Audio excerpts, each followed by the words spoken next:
बांकीपुर में खेला बदल गया है। क्या तेजस्वी यादव ने एक ही दाव में प्रशांत किशोर का पूरा चुनावी गणित बिगाड़ दिया?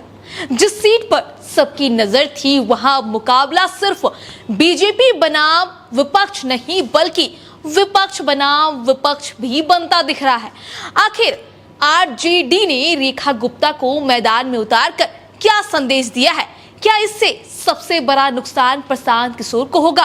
और क्या बांकीपुर की सोशल इंजीनियरिंग इस बार नया इतिहास लिखेगी?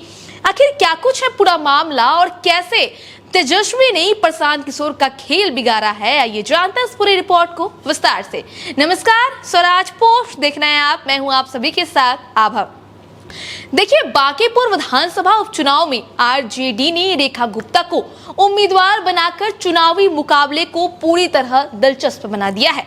जिस सीट पर अब तक जनसुराज के सूत्रधार प्रशांत किशोर की रणनीति और महागठबंधन के संभावित उम्मीदवार को लेकर सबसे ज्यादा चर्चा थी, वहां तस्वीर बदल चुकी है। आरजेडी ने इस फैसले के बाद मुकाबला त्रिकोणीय बना दिया है। देखिए, ये जो है अब मुकाबला जो है काफी दिलचस्प बन गया है। राजनीतिक जानकारों का मानना है कि विपक्ष के वोटों का बंटवारा होने पर इसका सीधा फायदा एनडीए को मिल सकता है। यही वजह है कि अब सबसे बड़ा सवाल प्रशांत किशोर की चुनावी रणनीति पर खड़ा हो गया है। बांकीपुर का इतिहास अगर देख ले तो बांकीपुर का इतिहास भी बीजेपी के पक्ष में ही रहा है। पिछले करीब 45 वर्षों से यह सीट बीजेपी का जो है मजबूत गढ़ मानी जाती है। 5 बार नितिन नवीन और 4 बार उनके पिता नवीन किशोर सिन्हा यहां से विधायक रह चुके हैं।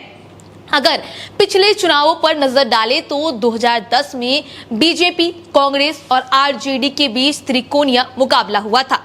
तब बीजेपी को बड़ी जीत मिली थी। वहीं 2015 और 2020 में कांग्रेस और राजद साथ आए तो विपक्ष के वोट एकजुट हुए और मुकाबला पहले से ज्यादा कड़ा बना।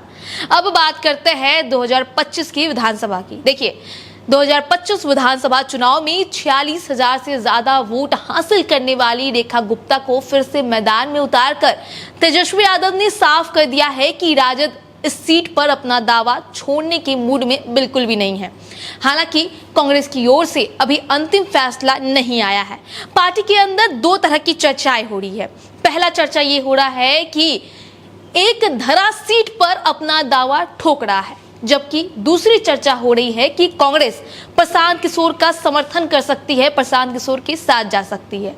लेकिन अभी तक इसकी कोई आधिकारिक घोषणा नहीं हुई है। कांग्रेस के मन में क्या है वो तो आने वाला दिन ही बताएगा। वहीं दिलचस्प बात यह है कि रेखा गुप्ता पहले कांग्रेस में थी और बाद में आरजेडी में शामिल हुई। वे वैश्य समाज से आती है, जबकि बांकीपुर में वैश्य मतदाताओं की अच्छी संख्या है। ऐसे में सवाल उठ रहा है कि क्या इस बार वैश्य वोट बीजेपी के साथ रहेगा या रेखा गुप्ता के पक्ष में शिफ्ट होने वाला है। दूसरी ओर राजद को अपने पारंपरिक एमवाई समीकरण, जो एमवाई वोट बैंक है, उन पर भरोसा है। लेकिन क्या प्रशांत किशोर इस समीकरण में सेंध लगाकर नया सामाजिक गठजोड़ तैयार कर पाएंगे या फिर तेजस्वी यादव का यह दाव उनकी राह मुश्किल बना देगा? अब बांकीपुर की लड़ाई सिर्फ एक सीट की नहीं रह गई है, बल्कि तेजस्वी यादव की रणनीति, प्रशांत किशोर की राजनीति और बीजेपी के मजबूत किले की असली परीक्षा बन चुकी है। आखिर जीत किसकी होगी इसका फैसला तो जनता करेगी, लेकिन इतना तय है कि बांकीपुर का यह उपचुनाव बिहार की राजनीति का सबसे रोमांचक मुकाबला बनने जा रहा है।